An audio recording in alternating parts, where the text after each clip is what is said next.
Today we wander with St. John Nepomucene. He lived from 1345 to 1393, and his feast day is May 16th.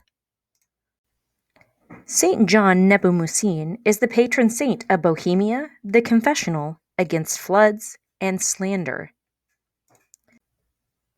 The King of Prague loved to get drunk and had a very bad temper. His queen, Sophie, had a hard life, living with the king's rages and jealousy. When the priest John Nepomucene joined the court at Prague, Sophie turned to him for help. She told John her troubles and sins, and he promised her God knew and forgave her. But the king noticed that Sophie was happier since John arrived, and it made him jealous. He called John in and demanded that John tell him all of Sophie's secrets. "I can't break my vow to God," John told the king. "I promised never to share the secrets of anyone who came to me to confess their sins to God." So the king threw John in jail. When John still wouldn't say a word about Sophie's confessions, the king ordered John tortured on the rack over a fire. Before the king could harm John, Sophie persuaded him to release John from prison. But now the king had a new plan. The abbot of the beautiful abbey at Claude-Ruby was near death, and the king wanted to make one of his friends the new abbot.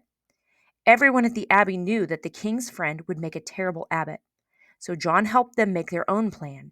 The same day the old abbot died, the abbey chose a new abbot, so the king had no chance to give the abbey to his friend.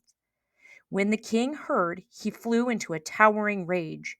He beat the leader of the abbey with the hilt of his sword and set the priest's robes on fire. But he was angrier with John than with anyone else.